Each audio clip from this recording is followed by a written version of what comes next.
family's like a gun. You point it in the wrong direction, you're gonna kill somebody.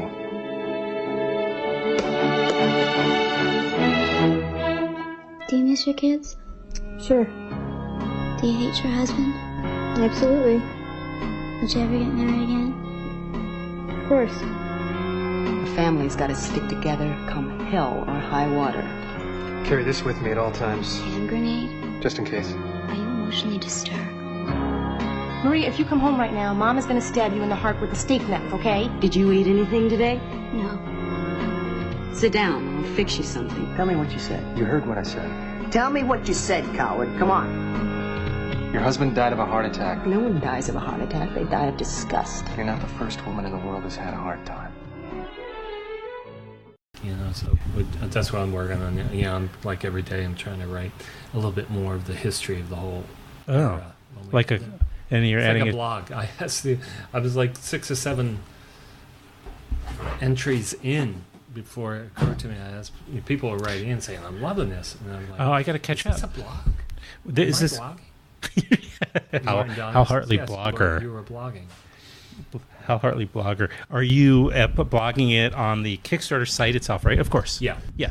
And then, of course, that gets tweeted, Facebooked, and stuff like this. They say so. They say that's what's getting. Let's see. You've got over 3 weeks left of the campaign. Let's get this 21 housekeeping days, out of the way. 21 days, so 3 weeks. Yeah. And you're, I think, a third to half the way there about. Yeah, I always compare it as I do a lot of things. Are we recording? Oh, yeah, I snuck it right in there. Yeah, Sorry. that's cool. I should have mentioned it. As I compare a lot of things to baseball, that's why I think. What's that? What's that? I compare it to baseball. So right now, we're 21 days ago. So we're sort of like in the bottom of the We're in the top fourth? of the third, and we're ahead Okay. 3-2. Okay. So, which means it's anybody's game right at this point. What is your team? If this was fantasy Kickstarter baseball, I don't know. There's something. There's no fantasy baseball. That's not a thing. I don't think so. No, there's not. Maybe we're starting something. Fantasy Kickstarters is you don't do Paul one. Auster, is you don't the do novelist, one. once before he became a famous author, invented a card game that was the game of baseball, but it was played with cards, so a pack of cards. He explains it in his book, Hand to Mouth. Okay. I haven't read it for many years, but it's fascinating. So there you go. There's a plug for Paul Auster's novel, or is it? It's not a novel. It's a work of nonfiction. No, that it's an essay. Yeah, that's autobiography from back in the day. But before he was writing novels, he wrote an autobiography. For plugging people, I'll plug Paul's new book, 4321. Oh, which is great. Came out last year. Oh, well, I'd like to read. I want to catch up to. I feel like I've been neglecting that. I feel like I've been reading. People that come on, that are authors. I read their books, so I'm reading a lot. I just need to open my mind a little bit. I'm stuck. Yeah. In a creative rut, in a way. I'm writing something myself, so I think it would be helpful to be more immersed in the creative writing world for a change. Yeah, it is fun. I have a friend, Paul Bucock, who started a I saw you thing, so I'm kind of helping him produce that podcast. I felt hurt you for were a very moment. much an inspiration. Oh, I was not. The first thing we did he came up with the idea to do it. I think I talked him into doing it. Really? Because he has such a great voice. I mean, his performance persona is very much a guy who's eloquent and thank you so much. Sort of ridiculously eloquent. I'm going to make a note because this is I've been keeping notes now. Yeah, thank you. It'll be faster. Oh, I got a pen in my pocket too. All right, Paul Bucock. His name's Paul as well? Paul, yeah. So it's a lot of Pauls. I did see that you were promoting, and I assumed that was your voice at that time. And Paul Auster, 4321, right? That's that book. That's a good idea to read. So I've got a bunch of books, but I'm going to. I never know with new stuff what to pick. I was trying to figure out from the card game how that would work. I guess each card's a player's number, possibly. Is that? It's been years since I read that book. So. Okay. And he explains it. He goes through the whole thing. He tells you All right. the rules. So we already mentioned the Kickstarter, so I think we're done. No, wait. So it's a weekend, and then I felt I really should. I was going to say next time you make the trip to my place, but then I was realizing you were really very generous Are you about. here in the city? Well, the last time we got together was on the Upper West Side. Yeah. So it's kind of a Kickstarter, awkward like transition theater. Right. We're in the top of the third. Yes. Right. And I'm ahead 3-2. I'm ahead. No, 3-2. 3-2. Yeah, right. So it's anybody's game. So, what you found, this is now your third one you're doing, right? This is your the fourth. Oh, your fourth. Yeah. I missed one. The first one was in 2011 for Meanwhile, which was a film I had made, and then we wanted to distribute it on DVD and stuff like that. So we did a relatively smaller Kickstarter to sell the DVDs. So that was good. Like self-distribution? Yeah. Oh, yeah. And that was 2011, and then you did the one for I know there's the big one. The big Henry one Fool, was for Ned Rifle. Ned Rifle, rather. So now you figured it out, like your threshold. Yeah, you figured out the pace. You figured out. Well, I don't know if we figured out the pace or the threshold or whatever, but I do think that through these successive Kickstarters, I've isolated and solidified the worldwide fan base. Right, of course. It's like a dedicated social network system. If to use it, I'm sorry to interrupt you. Yeah, really. I mean, you can talk about Kickstarter that way, is that it's a credit card processing system which offers you your own social network for Absolutely. people who are interested in your whatever it is you do, whether you're a designer or a filmmaker or whatever. So now we know. I mean, when they come back, all the backers that come in, we check, and they're usually people who have backed the other projects. And they tend to be, so they're sort of they've got to be defined as my best fans, because these are people who will put up their $70 for this box set thing and are prepared to wait for 7 or 8 months to get the thing. So that shows, I hope it's not just recklessness. I hope is that it shows a bit of trust, that we're reliable, that when we say we're going to make this thing, we make it. Speaking of trust, but if I could use a term that has a negative association to it, which is these people are your base. Yeah, I would say so.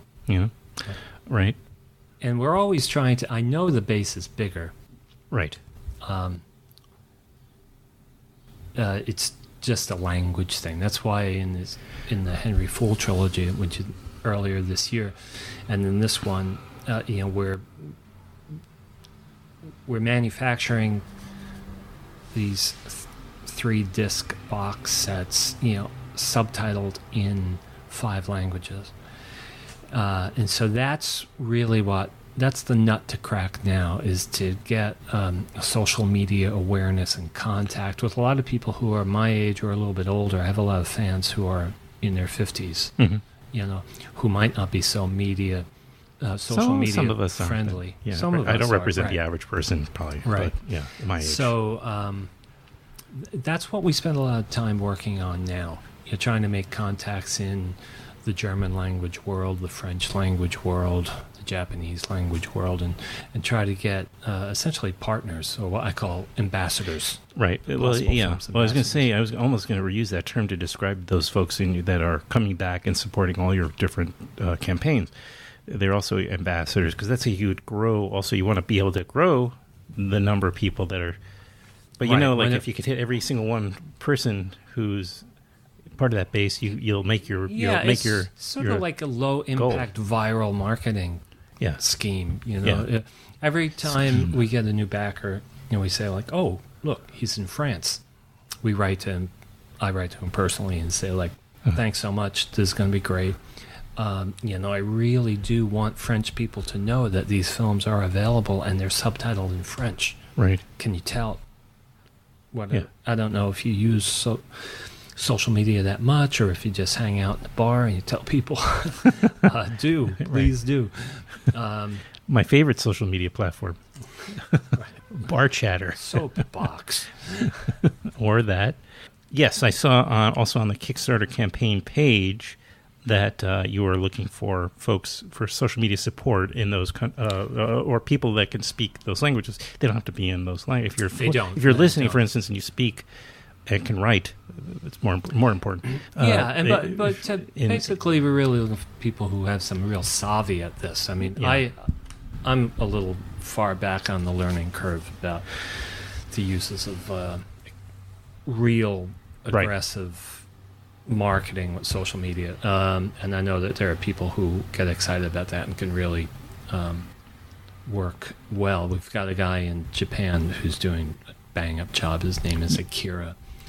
We met him when we were doing the Henry Fool trilogy box set. And because I see there's a HalHartley.com Japanese version. We've done it in Germany too, and France. There's a Twitter and Facebook account in those languages, and so we try to find somebody. If we can't find anybody, we just do it ourselves. We just kind of like ask. I know a little bit of French, and a little bit of German, so I can see I think this is a good review. You can from a couple of years ago. Let's take that and tweet it and bounce it around. Formidable is a good word. Yes, but stupid is the word. Tragique. Well, that could go either way. Hey, do you know of anybody else who's doing this? Something similar to this? Have you encountered anybody who is sort of being as ambitious around a project like this? Because that would make sense to using a crowdsourcing platform as a basis of their retail marketing thing. Not in film, I don't. I mean, I spent a lot of time during a month like this when we always have the Kickstarter page up. We're always looking at it. I spend a lot of time studying other projects, and that's really how I learned about it. I mean, in 2011 or so, I had some younger friends who were working with me on that film, Meanwhile, and they were doing something like that, and then they turned me on to it, and I spent some time learning about it. At first, I was very skeptical. I said, what is this? You're asking people for money? Yeah, they're not producers? They're not getting a return? Yeah. The typical way of asking. What it was. And certainly there were projects like that. People were just like, well, thank you. I'll give you a thank you. But I also saw that it jived with a lot of ideas I had back in the early 2000s when I was still in Berlin. I kept coming up with these ideas about making a movie for the internet, that we'd make it like in 10-minute segments, and people, for like nothing, for like $1, they could see the new episode of it. I was thinking about episodic TV already, I guess. It's all that. But then this provided, when I learned about this, I said, this really provides a built-in platform, and they do all the work for you, because it's really about processing credit card payments. Right. Big part. Right. Yeah. So it just works. So that's how we're operating with it now. I mean, our other products, Possible Films, other products, are available on halhartley.com and through Amazon all over the world. Right. But the lion's share of the business we do really comes through the Kickstarter. Okay, so we know that you did again a box set earlier this. Was it still this year? It was in the winter, right? That you did the Henry Fool trilogy, and now actually you're doing the what has become known as the Long Island box set, which are 3 of your earlier film features. They include The Unbelievable Truth, Trust, and Simple Men. Maybe that was kind of when you burst on the scene. Those were your most known films. Those were my first 3 feature films in that order, The Unbelievable Truth, Trust, and Simple Men. You made them relatively rapidly. Yeah, within 2 years. And there were other films, too. We were like working nonstop. They were low-budget films, but the second one in particular, Trust, made a big noise in France, which helped kind of spread it around Europe. And then Simple Men was even bigger because I won the. I didn't win anything with that, but it was. Well, you won the hearts of many fans. I won the hearts of many people, I think. Yeah. But it was it was in the main competition at Cannes, so it got a lot of exposure. That's the one in France, correct? France, Yeah. Cannes, I've heard France. of it. So I've always wanted to. It's taken me a long time to get the rights to those films back. Oh yeah, that was what we were talking about. That was tricky. Yeah, it wasn't as tricky as it was just hard, and you had to be patient and wait. And little by little over the years, whenever I got a little bit ahead financially, I would take one of the films and restore it. Take the original negative and turn it into a high definition master. So those things are here now, and we're going to do a little bit more work on them. But I mean, a lot over the years, most of the fan mail I get are people writing in to say, when will it's hard to find these films be on high definition?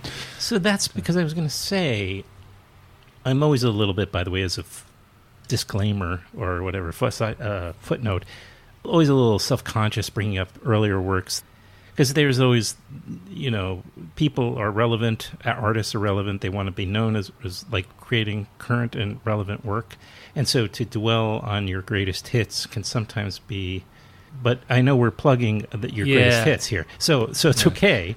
I'm not, but when I speak about them and I couch them in a way, I'm a little self-conscious about it, but I would have thought that this would have been easier to market and to grow an audience to support you.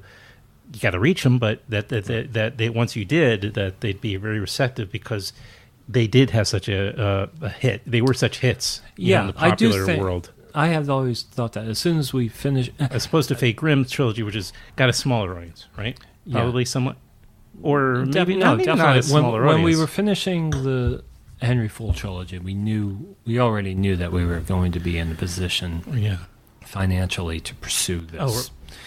And we said, this ought to be an easier sell because there are a lot more people who grew up with these. I mean, this is what I get again and again and again from the people who are backing it, and they write in because you start a correspondence with them.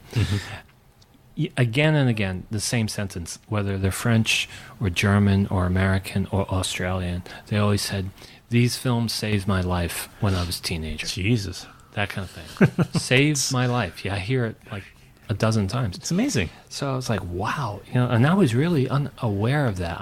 I was just so psyched that I was working and that my films are getting shown. The flying around the world, and all this stuff wasn't what...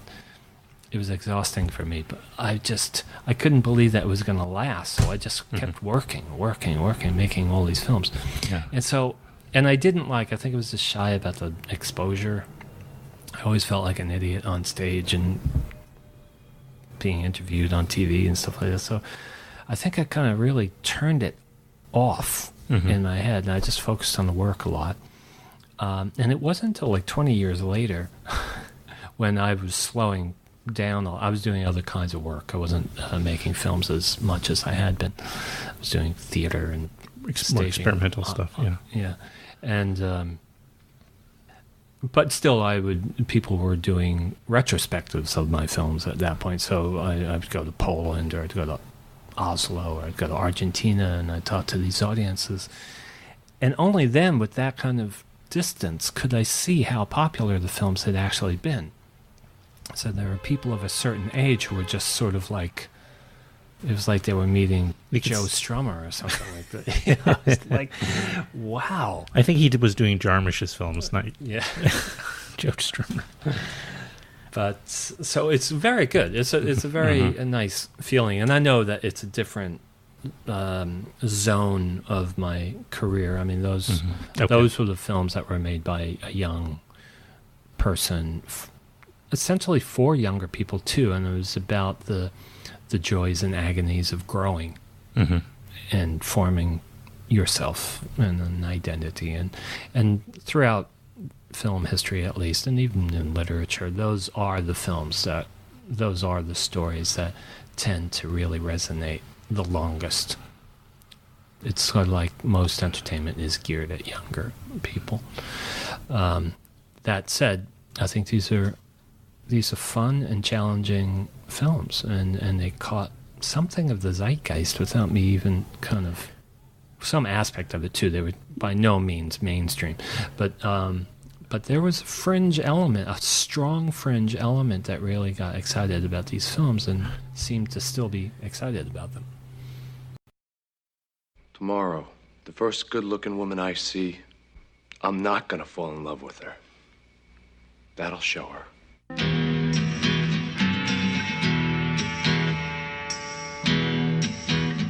Be good to her, and she'll be good to you. Can I help you? Yeah, we're here to see about a patient, William McCabe. Are you his family? I guess so. He's our father. Is he okay? I think your father's a wonderful man. I don't care what the newspapers say about him. Go back to your station, Louise. He wouldn't have blown up that building if he knew those people were in there.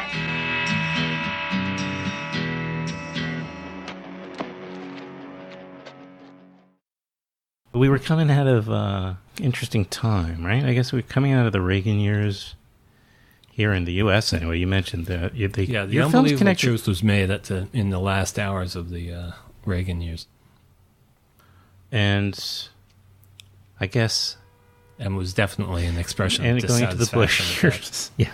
That kind of world. Yeah, right. Bush would have been the president through these films, I guess. The two, yeah. Right? Yeah. And at the end of the Cold War, well, the wall falling, it was all around. In 1989 when we finished the film, and that was when really my career started.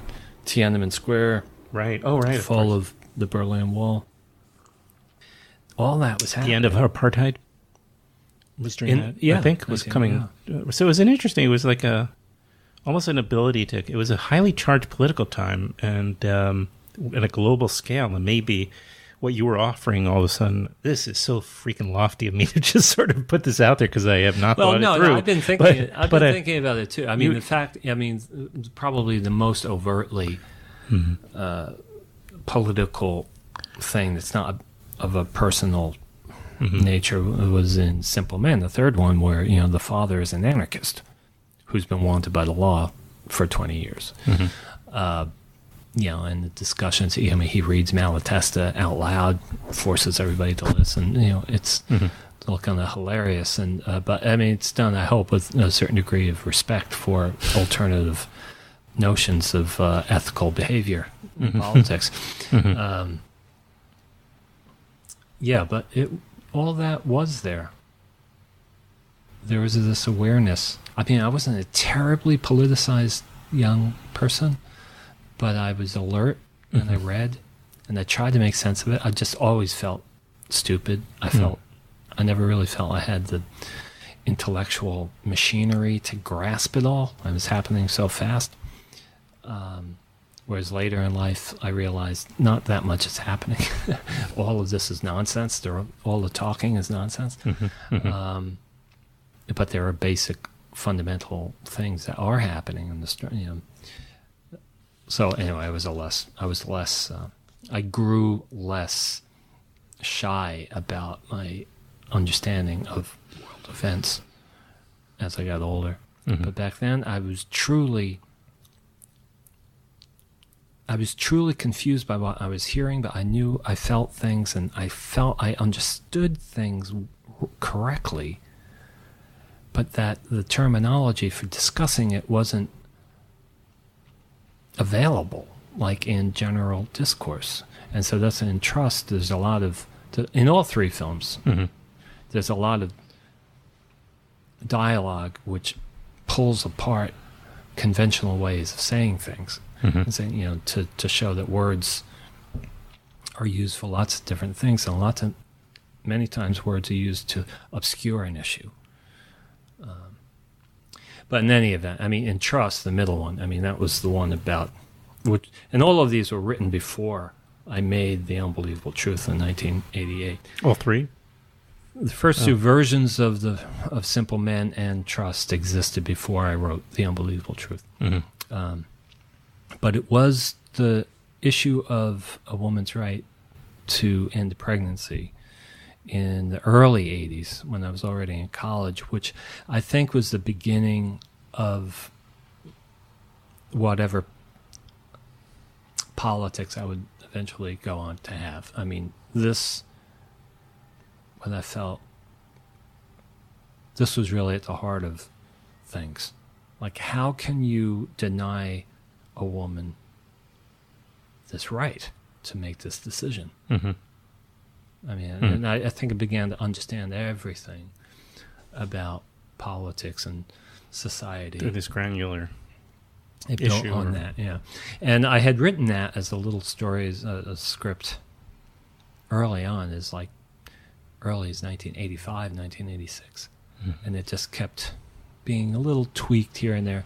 But as I was editing The Unbelievable Truth, I felt there was something in Adrienne Shelley that was outstanding. And it was very easy to direct her in The Unbelievable Truth. She came very naturally to that kind of comedy, and it was a lighter, more casual type of comic presentation. Did you have... Sorry. But I knew Trust was going to be a tighter and a more challenging story, but it was only through editing her that I saw she probably have what it takes to do this character of Maria. In Trust? In Trust. Mm-hmm, mm-hmm. Did you talk to her about... Here you were, I mean, in the first film, The Unbelievable Truth, you hadn't anything for her to see of yours, so you didn't have... I mean, there were shorts you made, I suppose. I haven't seen them. I think she had seen the shorts. I think she came by in the months prior to shooting. You know, we would do rehearsals and read-throughs and stuff like that. And I think I probably took the advantage of the fact that I had some VHS tapes of my films. And it's, just for what it's worth, just take a look. I have made films. What? You had? Saying that to her and the other actors. So, for what it's worth, you can see that I have, in fact, made films. Oh, sure, yeah. I'm not a complete novice here. Yeah. Well, you came out of Purchase. Yeah. My intern this summer was from the SUNY Purchase film department. Mm-hmm. Yeah. Yeah, it's still a good school up there. Yeah. So, but you, having not seen the shorts, I don't think I did. Maybe I did, but or some more. Well, nobody sees them now. I haven't. No, I know, but I may have in circulation for a long time. Okay, but I wonder. So she sort of do you want to give her a partial credit for finding the vocabulary of your film, or that's not maybe the right word, but the whole cadence, the whole rhythm. That was written. The cadence, the melody, all that stuff. Yeah. The tempo of the films. That's all built right into the script. Mm-hmm. What I had to convince Adrienne of, and the other Martin Donovan too, was to trust the dialogue, and to not emote so obviously. All that kind of thing. I come from a very post-Brechtian seems to have sunk in. He does. I just saw even in. I think so. I just saw him in Fahrenheit 451, and he's still kind of not really emoting a lot. No, obviously he emotes, but he doesn't emote. He doesn't depend on the emoting to move you. Mm-hmm. This is just old school Brecht stuff. Emotion ought to be demonstrated through activity rather than emoting, just emoting. Mm-hmm. And so it took a while. I mean, Adrienne was only 23. And she didn't have like a profound. She didn't have the kind of training as an actress that, say, Parker went through, or Edie. Mm-hmm. Edie Falco, right? Who was in those first two? Yeah, Edie was in the first two. Where did she come from? SUNY Purchase. She was part of that clique. Yeah, and she came. Okay. I didn't know her because I was ahead of her, but she graduated with some of the younger guys who were making, like Robert Goss, Bob Goss, who is a producer now, and he's Bob. He was on. I noticed he was on Trust. As your Trust location on the manager, Truth, and then Oh, he's in The Unbelievable Truth. Oh, yeah, he was He's production manager. Production manager. Right. Oh, he's in it too? Yeah. So he brought Edie to my attention. He had made a videotape at school, I think, with some of the students at the time. I think he had a party, to show the videotape when he finished it. And so I went to this party to support him and stuff like that. And where was that? We were all hanging out in different parts of Lower Manhattan and Brooklyn at that point. And that's when I met Edie. I remember meeting her, just saying hello and stuff like that. And Gary Sauer too. I don't know him. He plays the boyfriend. He plays Adrian's boyfriend in both films. He plays Why not? Emmett in The Unbelievable Truth and Anthony in Trust. So did you know that Edie Falco was just she was a natural? Did you have that sense or? No, I knew she was a good actress, and I always wanted to keep her around and try to find the right role for her. Mm-hmm. She always used to joke that I always cast her as waitresses because the first two, she's a waitress in both of them, which was not something I was thinking about. Saw her in Frankie and Johnny at the Claire de Lune on Broadway. She played a waitress there, didn't she? Yeah. So you said no, but she was a particular type of beauty and a particular type of actress, and it took her. I remember those years. Took her a couple of years to find a good foothold in there, and I think some of these casting agents, certainly people who were working with The Sopranos, they saw something in her. Yeah. She was in Bullets Over Broadway with the Woody Allen movie, which takes place in the 40s. Mm-hmm. And I remember watching that in the movie theater, saying like, "Wow, Edie was made for the 1940s. Her particular beauty, this hairstyle, that costume they've got, it's like really." Mm-hmm. So that was something. But she was just a good, hardworking, thoughtful actress, and that's why I don't remember a lot of having to direct her. Mm-hmm. Like with the first film too, Adrian was so like a shoe-in for this cranky, cute fashion model that I don't remember giving her any direction during the whole time. You mean again, Edie? When you say her, you don't remember giving her any direction. You mean Edie? Edie too. Yeah. Oh, either one of them. Yeah. Oh, okay. Maybe you just weren't giving direction. Is it possible? It's possible. We shot it in 11 days, I think. Oh my God! If you can say all these words that are written here, we'll move on. Yeah, that kind of thing. Uh-huh. So there was no.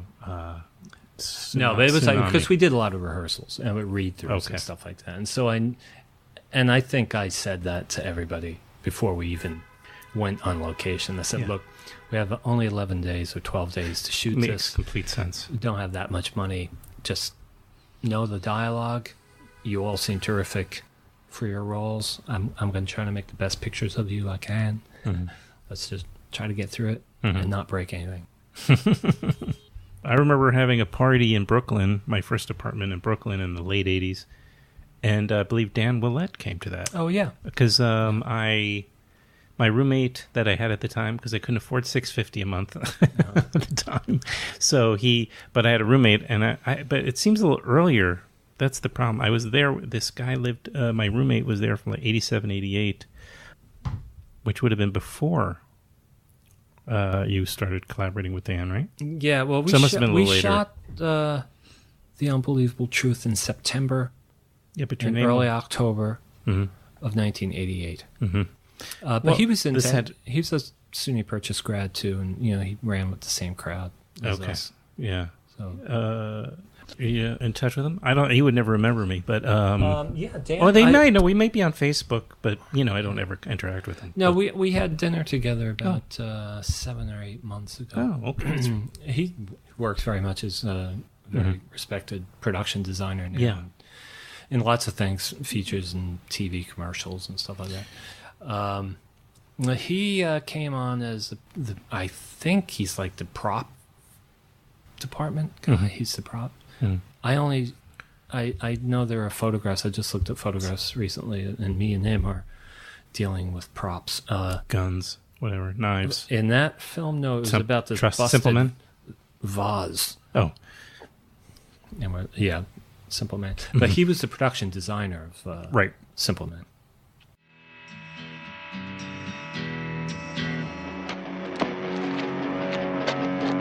I can't stand the quiet!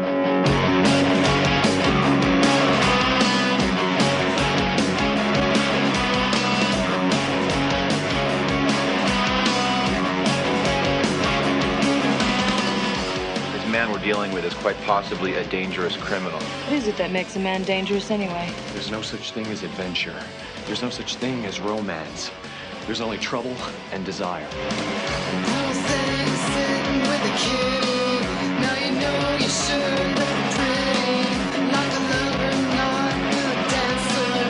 And who are you? I'm the man who's going to make you happy. That's very romantic. Be good to her. She'll be good to you.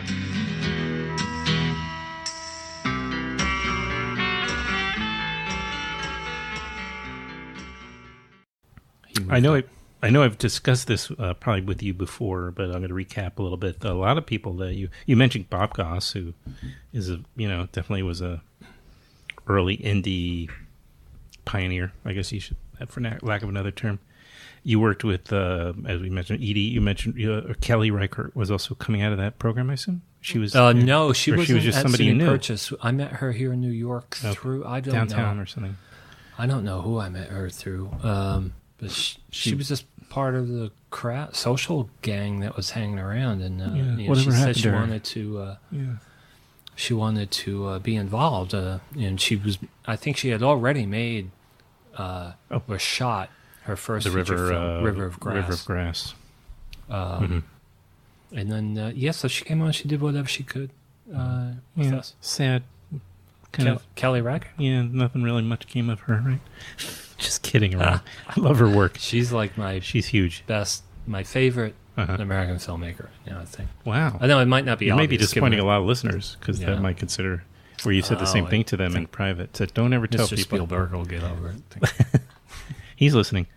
And then Nick Gomez, too. I don't know if people know. He does a lot of television now, but he made, of course, most famously, Laws of Gravity. Yeah. And, Nick was the assistant editor on here.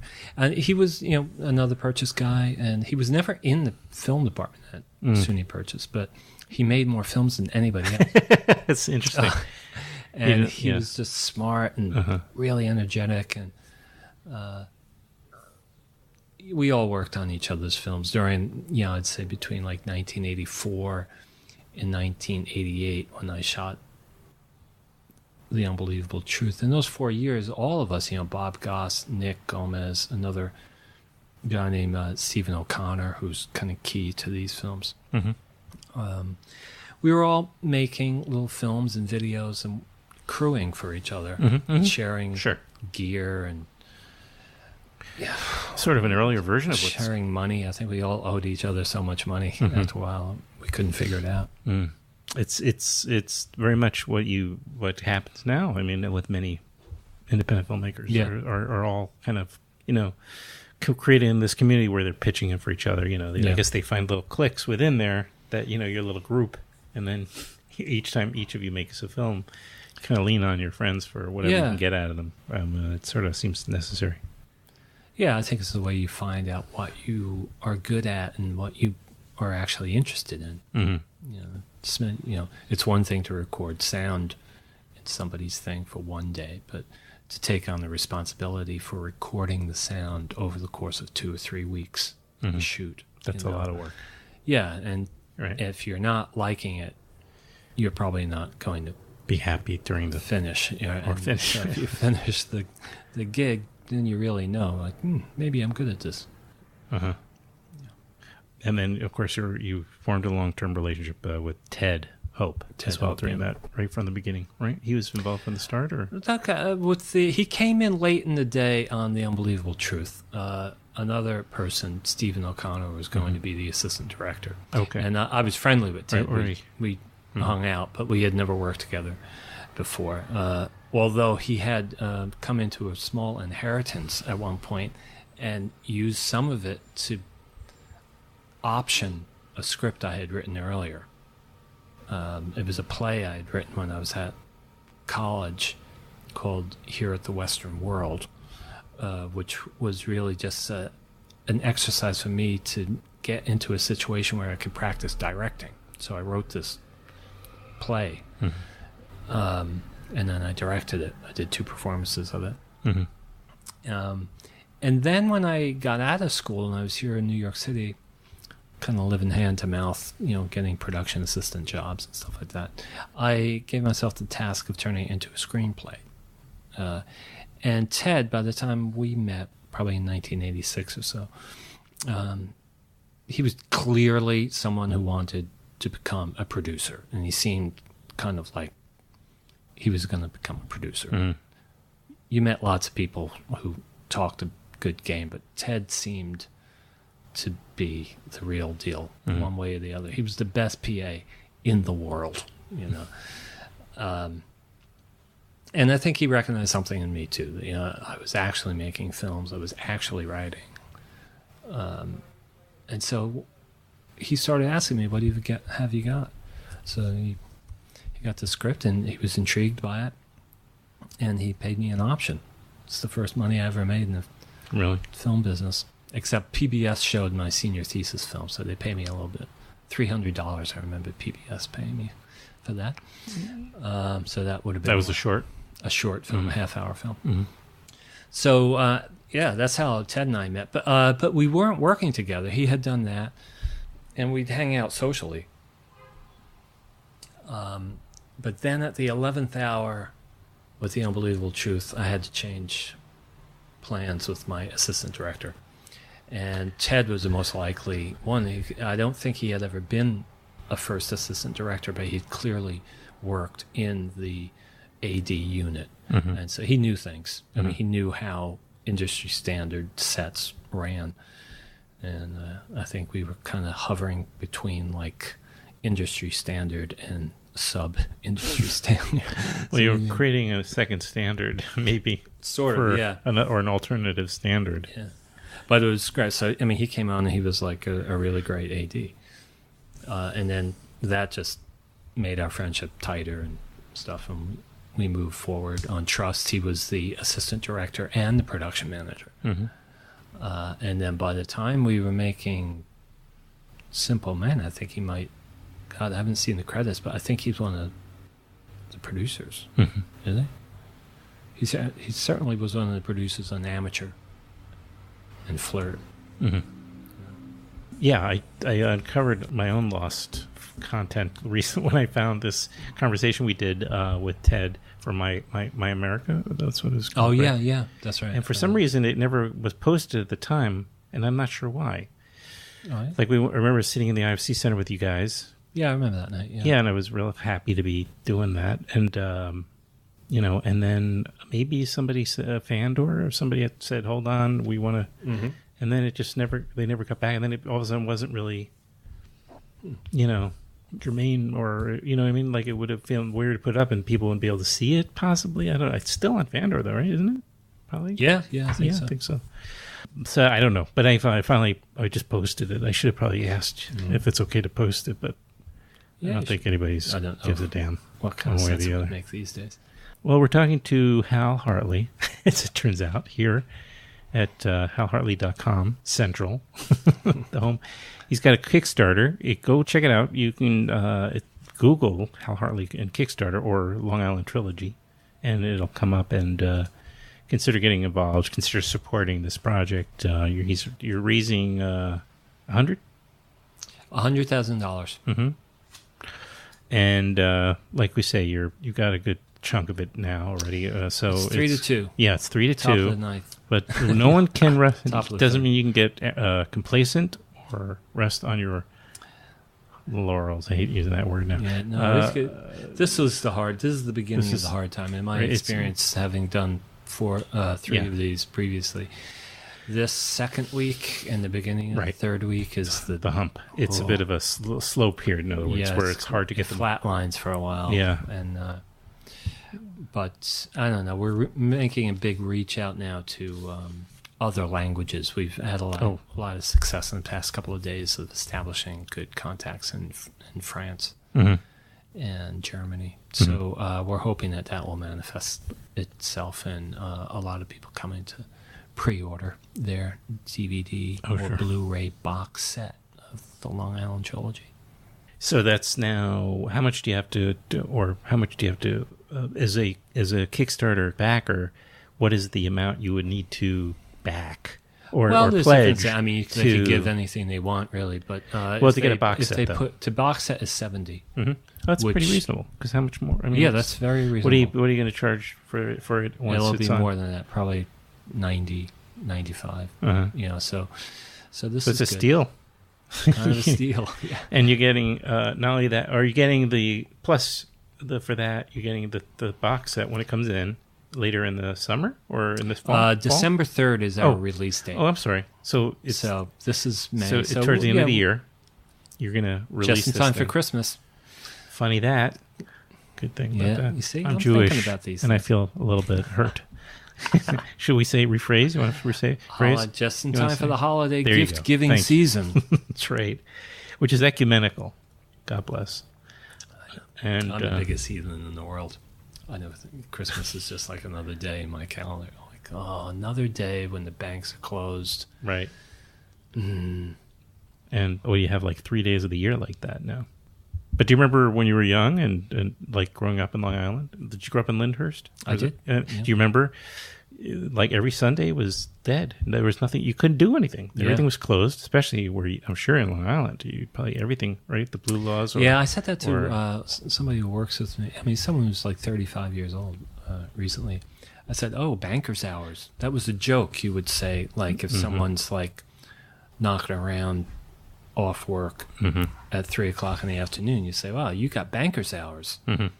Which, when I was a kid, that meant because banks always had to close at 3, so that they could do all the interbank stuff, which kept the world capitalist economy going.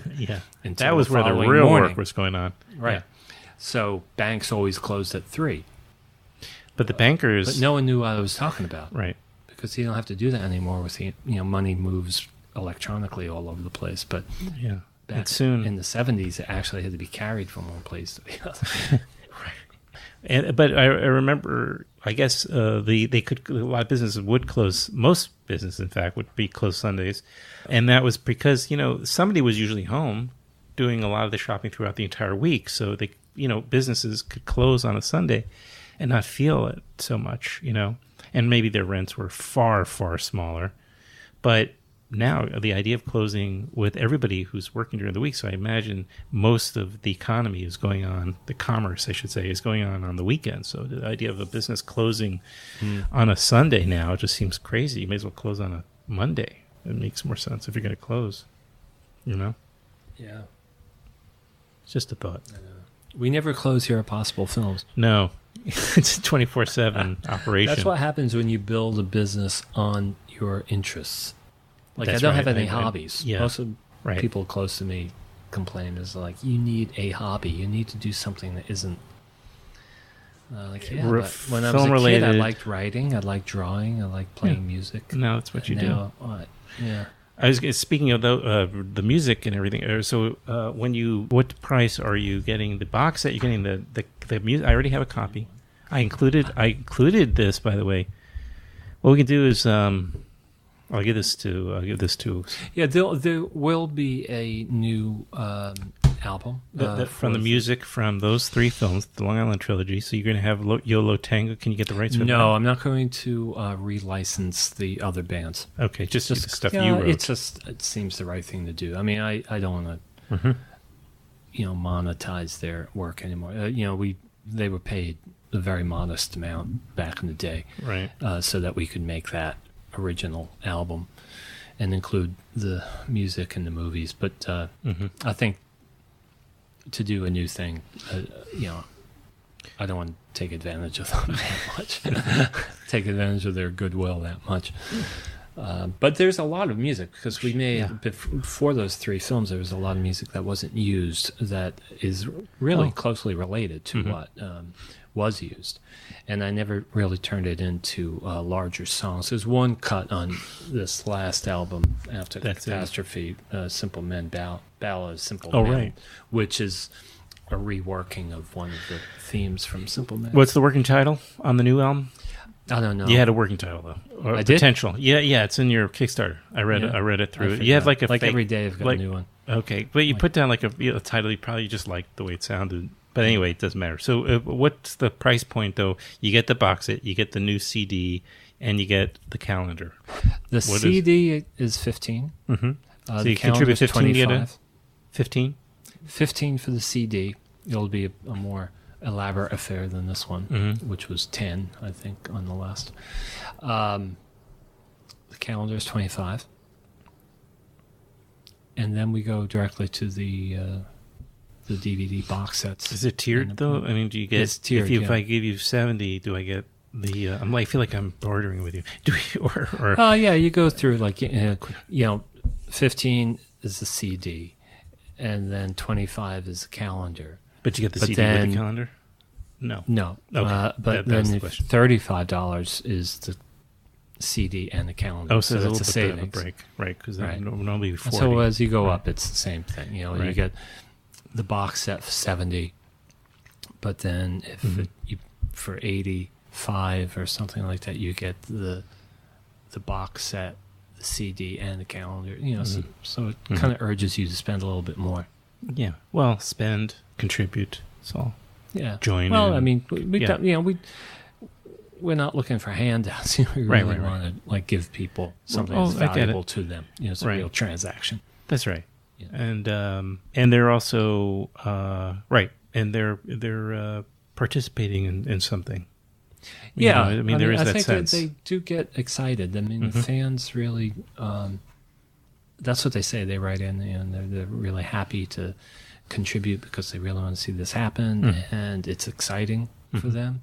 It seems like a lot of people start they start throwing parties in their neighborhood, What are you talking about? Turn people on to, Is that true? Are you making that up? That's happened? No, they tell me. Oh.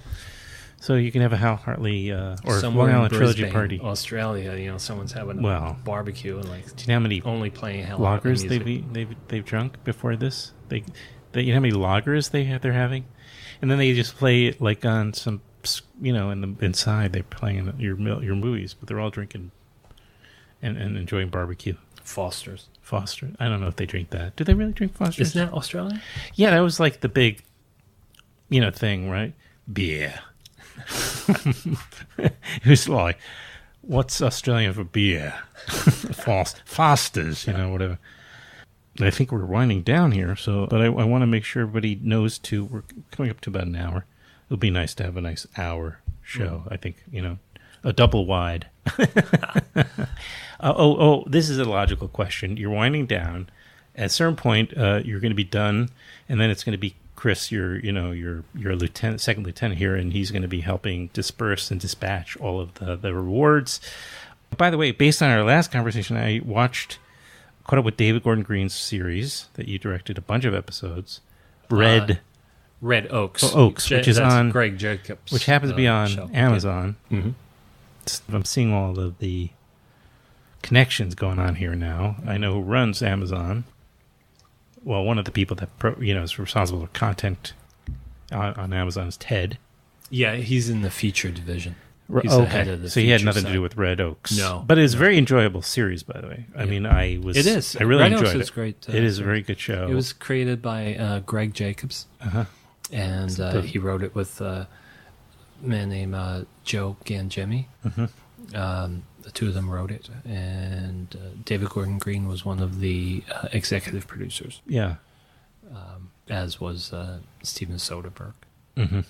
Yeah, so a lot of nice pedigree experience there. Yeah, it was a great. I just came in the first season to direct one episode, and I was really happy to get the work. And the script was a dream. I mean, it was really clear and funny.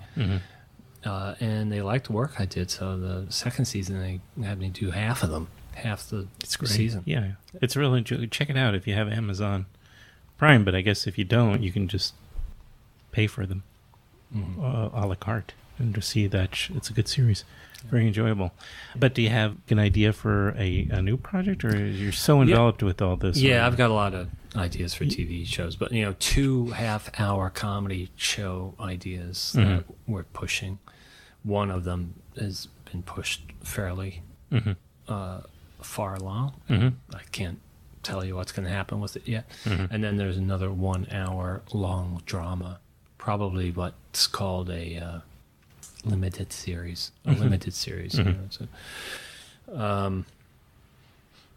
Yeah, and that's as far as I am right now. I have a lot of other writing projects and music projects. Well, thanks again, and hopefully this will help in a small. I mean, I'm being as. I hope this helps. Certainly, it's part of a momentum, I think. And No, everything helps. Everything helps. It was nice. Thanks for the thing on your page today. That was nice. Right. Yeah, I did that. I put in that email because I had two That's people. your newsletter. Yeah, which I put out very infrequently. But since you brought it up, people can go to my website and they can subscribe to it. And I'm going to try to do a little bit better, especially now I'm bringing an intern of my own from the SUNY Purchase Film Department.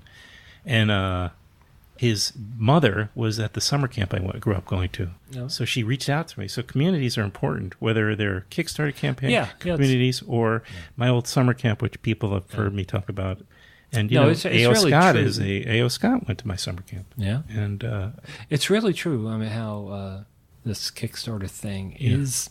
It's a social media platform. It's I don't know, like people. I've become friendly with people halfway around the world through this thing. One, because they what direction back are you something going in of when mine, and then the other way, I've backed a number of things too. And so you said, "This is really interesting. What are you doing?" And then they want to talk about it, obviously. And, right. And so they stay in touch. And like I say, people might first be interested in a particular project. But then if that person, like in my case, me, every year I'm doing another one, and they know those projects, they stay in touch and they come back. And so you can really see the community of people you're speaking to and learning from. It is nice.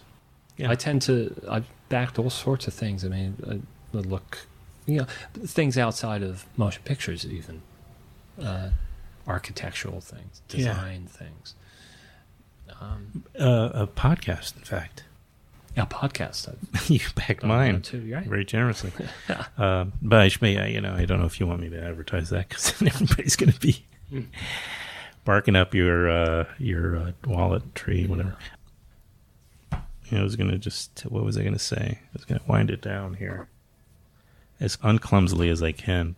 I guess that's everything. I mean, I thought I was on a thought to end this thing, but I think we got enough there. Yeah, we have plenty. All right, well, we'll do this again. I don't know. Probably a year from now. We'll probably do it. Maybe when one of these series takes off. And that would be great. Too. That would be so great. By then I'll have to go through a publicist, and I can't. Again. You can turn off? Yeah, we're done. Continue talking because I'm going to talk about publicists. Okay. Thanks. Well, okay, let's just end it. Thank you very much. It was nice to see you. Thanks, Adam. Great to be here. Thank you.